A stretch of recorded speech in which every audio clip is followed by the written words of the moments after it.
What's up school fans, welcome back to Time Out.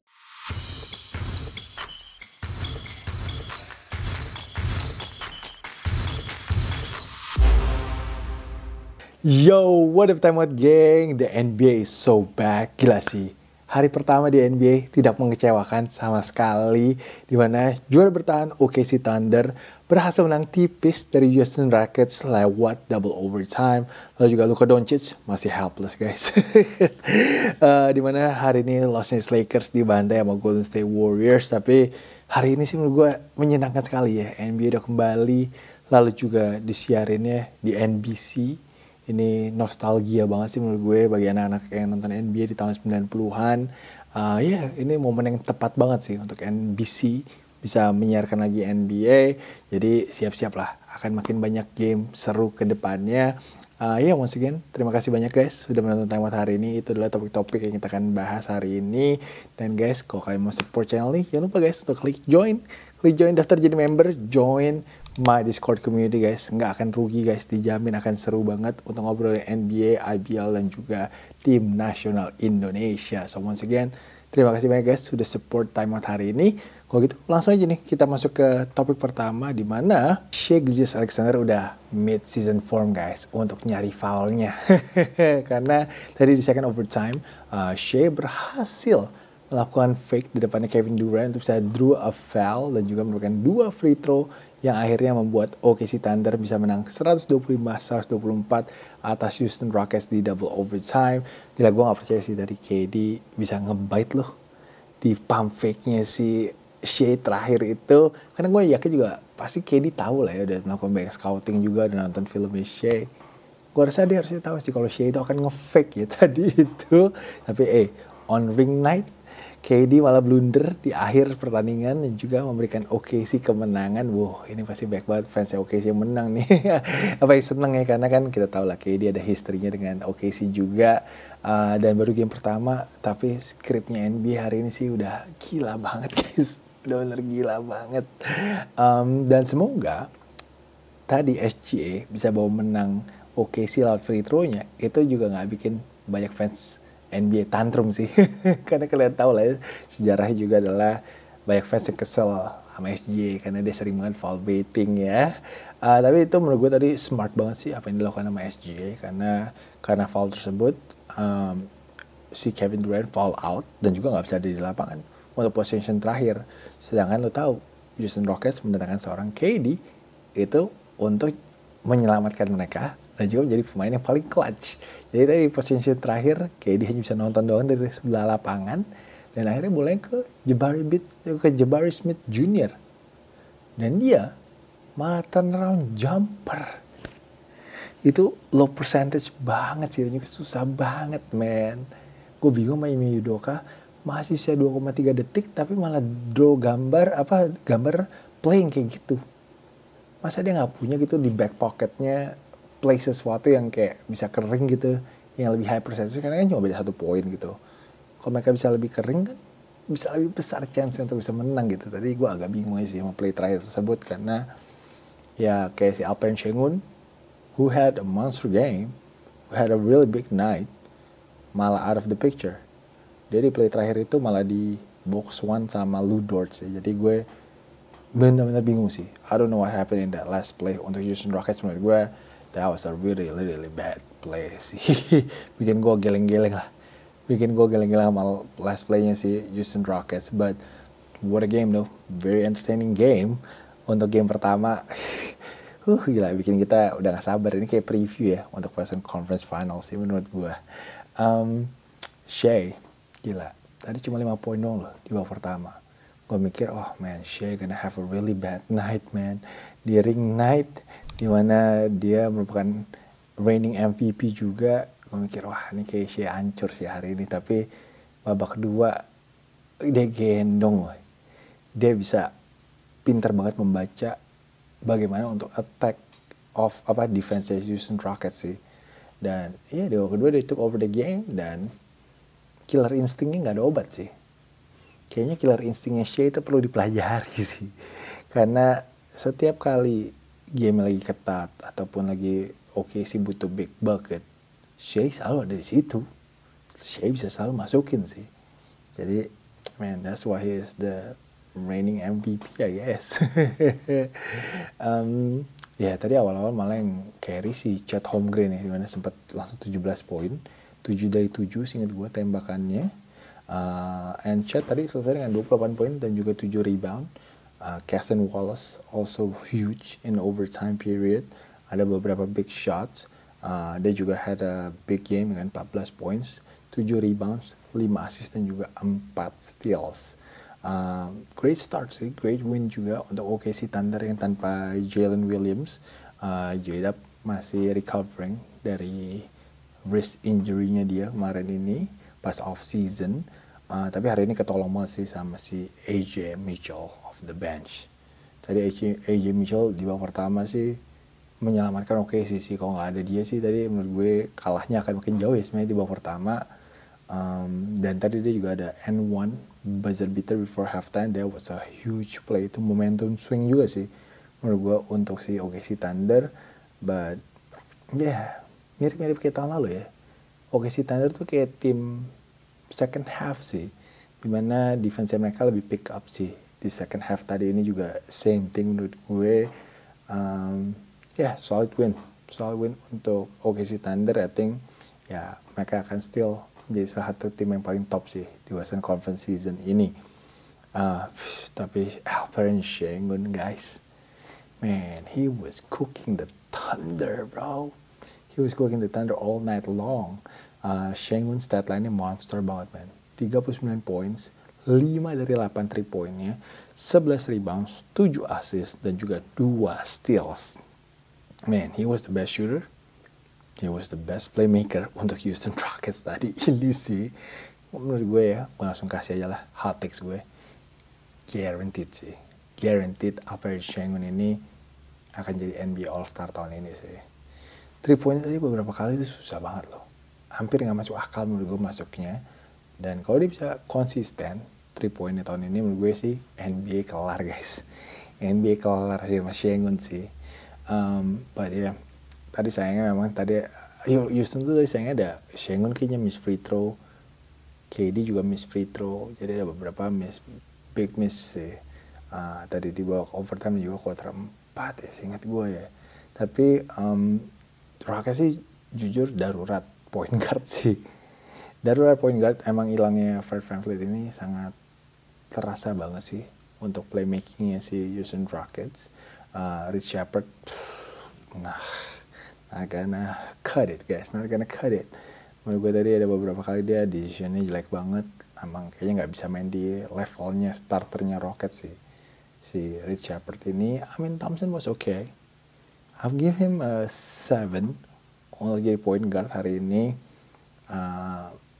Dia solid sih statsnya sih. Tadi hari ini gue mencari statsnya Amin. 18 points, 4 rebound dan juga 5 assist.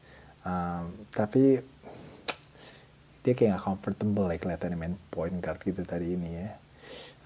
Jadi kayaknya kalau gue jadi Rockets ya, gue akan mencoba mencari free agent point guard. Dan kalau gue pikir-pikir sekarang ini masih ada Spencer Dinwiddie dan juga ada Elfrid Payton sih. Elfrid Payton juga not bad sih. Gue mungkin akan coba mikirin untuk 2 point guard itu sih, karena ya sekarang ini memang Rockets punya line up yang paling tinggi ya, 6'7" and above. Ini kalau salah sepanjang sejarah paling tinggi sih untuk opening night starting line up-nya. Makanya itu kenapa mereka dominasi banget rebound-nya. Mereka hari ini 72 rebound, guys. Rockets 72 rebound, jadi good luck untuk tim-tim yang mau ngadu rebound sama Rockets sih. Potensinya Rockets sih luar biasa banget sih menurut gue sih. Tahun ini kayaknya mungkin butuh 10 game lah ya. Butuh 10 game untuk bisa beresin half court offense mereka sih. Tapi setelah itu sih menurut gue mereka akan establish dirinya mereka itu sebagai salah satu contender sih Western Conference. And KD was still KD, selesai dengan 23 points. Untuk debutnya di Houston Rockets memang tadi dia harus fall out aja sayangnya.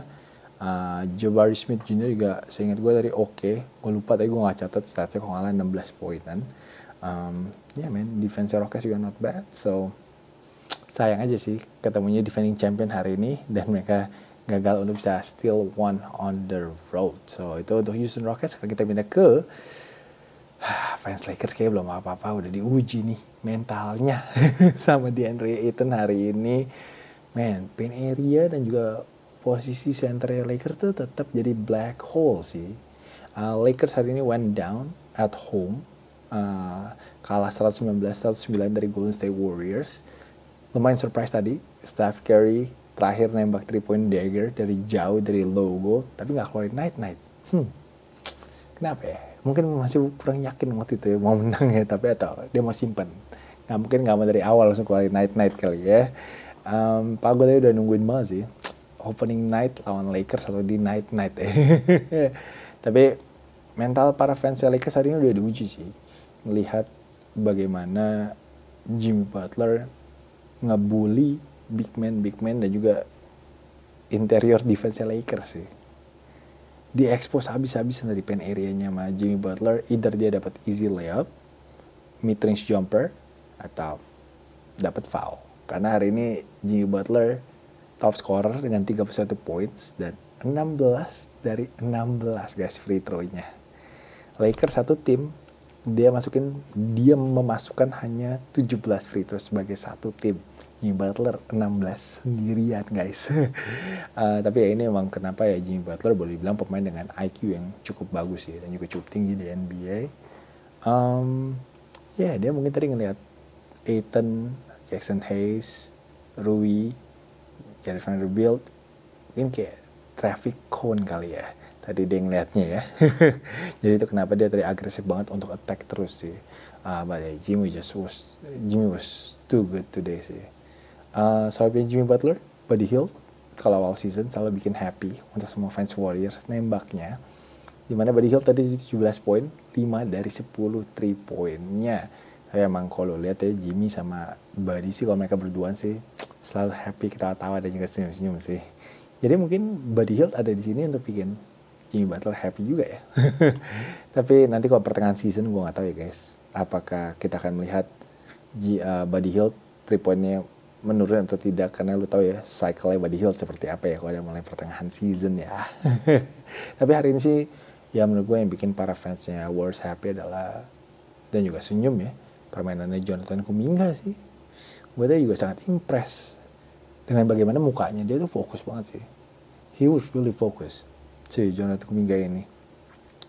Kalau Warriors bisa mendapatkan Kuminga yang versi ini, jelas ini jadi keuntungan sih. Dan juga ngeri sih Warriors sih, karena Kuminga tadi defense solid, aktif reboundnya, making great reads, and move the ball. Kuminga tadi selesai dengan 17 points, 9 rebounds, dan 6 assist. Ini mungkin adalah salah satu game terbaiknya Kuminga yang gue pernah nonton sih. Kelihatannya mungkin udah mulai bought in kali ya, udah mulai bought in dengan apa yang Steve Kerr mau dengan dia. Dan kalau kayak gini pasti veterannya juga happy semua sih. Veterannya pasti happy banget sama dia sih.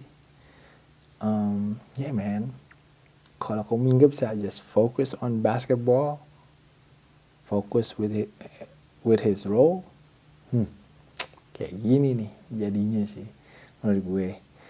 So gue penasaran, gue pengen lihat dulu si Kuminga next game mainnya kayak apa sih. Gue penasaran banget.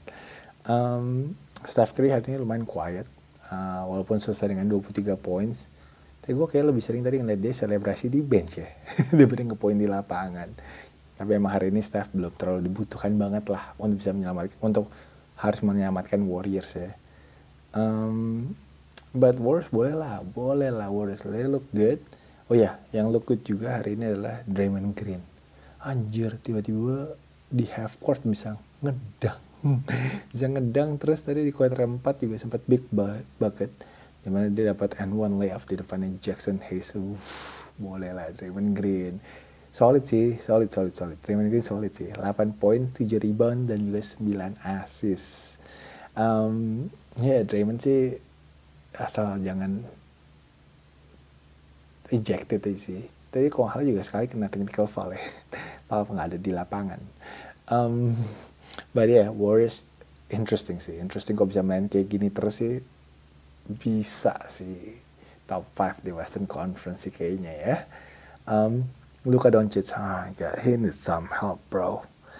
Luka needs some help. Semoga dia nggak flashback ke zaman Dallas Mavericks ya, dimana dia harus gendong timnya selalu. Luka hari ini udah coba sih sebisa mungkin 43 points, 12 rebounds, dan juga 9 assist, tapi ya hanya Austin Reeves yang membantu lah ya. Austin Reeves juga tadi kayak sedikit struggle dikit, tapi akhirnya bisa 26 points dan juga 9 assist. Tapi yang lainnya sih bye-bye aja sih. Yang lainnya sih no show sama sekali. Rui Hachimura main 35 menit, kayak lebih banyak joggingnya. Gabe Vincent nggak jelas. Jared Vanderbilt nggak jelas. DeAndre Ayton soft parah. DeAndre Ayton soft banget menurut gue sih. Iya memang dia nyetak 10 poin 6 rebound, tapi man so soft bro. Dapat bola di post area nggak ada usaha untuk back down lawannya, langsung ditembak aja sama dia. Gue yakin sih banyak fansnya Lakers udah mulai kesel sih, apalagi ngeliat defensive effortnya dia sih. Kacau sih. Dia next game better be good sih, kalau nggak sih udah akan di maki-maki sih kayak fans Lakers sih kalau hancur lagi sih. Marcus Smart oke, untuk defense-nya oke, tapi tadi ada beberapa kali menurut gue low IQ play, dimana juga ada foul beberapa yang nggak penting sih tadi untuk si Marcus Smart sih. Jadi ini kayaknya it could be a long season again untuk Lakers fans, apalagi Opa LeBron baru bisa main mid-November baru bisa main nanti ini. Tadi juga JJ menurut gue ngelatihnya kurang oke, adjustmentnya juga kurang bagus di game kali ini. Ya harus sabar aja sih. Memang kayaknya lo jadi fans Lakers lagi tahun ini, karena ya tadi Luka mencetak sejarah yang kurang bagus ya, dimana dia menjadi pemain pertama yang berhasil mencetak 40 poin double-double tapi kalah di opening night. Dia pertama kali dia pemain pertama itu sih. So that's not a good look sih. So ya ternyata DeAndre Ayton dan Marcus Smart ini tidak akan menyelamatkan Lakers guys. Itu sedikit overreaction dari gue sih setelah satu game sih. Tapi kalau kalian setuju, kalian bisa tulis sih di komen di bawah penasaran gue sama kalian semua. But yeah, that's the first day of the NBA guys. Oh my god, what a day. Besok ini ada 2 game yang gue mau nonton sih. Yang pertama ada Cavaliers lawan Knicks. Itu kayaknya bisa jadi preview untuk Eastern Conference Finals. Itu 2 tim yang paling diunggulkan lah ya. Paling diunggulkan dan juga paling kuat menurut gue di Eastern Conference tahun ini. Knicks obviously dengan pelatih baru ada Mike Brown. Sedangkan Cavaliers timnya masih mirip-mirip dan hanya ada ketambahan Lonzo Ball. Penasaran juga sih Lonzo besok mainnya kan kayak apa. Sedangkan kalau Knicks ada Jordan Clarkson, ada Yabusele, ada Mike Brown. Menarik. Knicks menarik sih. Lalu of course game yang gue tunggu-tunggu banget sih, Dallas Mavericks melawan San Antonio Spurs. Wemby, Stephen Castle melawan Cooper Flag and Anthony Davis. Of course ada Dylan Harper juga. That's gonna be crazy guys. Besok kalau gue kuat gue akan bikin tamat lagi sih. Besok akan coba bikin tamat lagi sih. So, hopefully kalian enjoy nonton tamat hari ini. Maaf agak pelan-pelan suaranya karena istri gue udah tidur.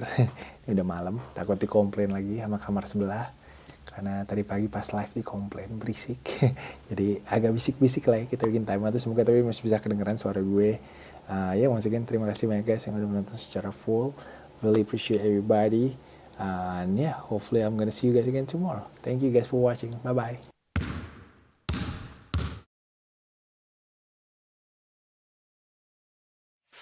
Please join my channel, guys.